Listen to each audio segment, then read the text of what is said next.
मी तुम्हाला अशा एका स्त्रीची ओळख करून देणार आहे जिचं नाव फारसं उच्चारलं जात नाही, पण जिच्या त्यागावर एक महान इतिहास उभा आहे. ती स्त्री म्हणजे डॉक्टर बाबासाहेब आंबेडकरांची पत्नी माता रमाई, माझ्या भीमाची सावली, दीन दलितांची आई, अशी भाग्यशाली त्यागमूर्ती माझी आई माता रमाई. रमाईचा जन्म 1848 साली महाराष्ट्रातील दापोली तालुक्यातील वनन गावात झाला. लहान वयातच आई वडिलांचा आधार गेला आणि रमाईचं बालपण गरिबी, उपेक्षा आणि संघर्षात गेलं. पण त्या बालवयातही तिच्या डोळ्यात तक्रार नव्हती, फक्त सहनशीलतेची शांतता होती. जणू नियतीनेच ठरवलं होतं ही मुलगी सामान्य आयुष्यासाठी जन्मली नाही. 1906 साली रमाईचा विवाह डॉक्टर बाबासाहेब आंबेडकरांशी झाला. तो विवाह फक्त दोन व्यक्तीचा नव्हता, तो होता संघर्ष आणि क्रांतीचा करार.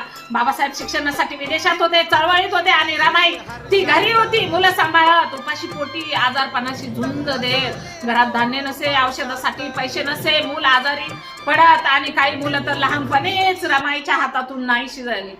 रमाईचं आयुष्य म्हणजे मौनातलं बलिदान. बाबासाहेब व्यासपीठावर होते आणि रमाई त्यांच्या पाठीमागे अदृश्य आधार बनून उभी होती. तिने दागिने विकले, तिने भूक सहन केली, तिने समाजाची उपेक्षा सहन केली, पण एक गोष्ट तिने कधीच केली नाही, तिने बाबासाहेबांचा आत्मविश्वास कधीच डळू दिला नाही.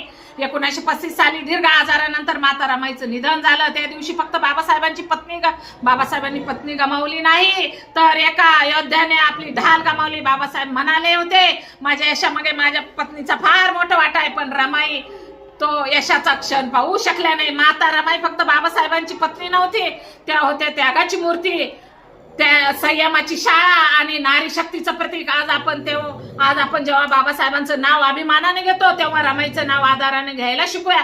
कारण इतिहास घडवणारे पुरुष समर दिसतात, पण इतिहास टिकवणारे स्त्रिया मौनात असतात. ज्या रमाईने स्वतःचा संसार समाजासाठी अर्पण केला, त्या मातेला माझा मानाचा मुजरा.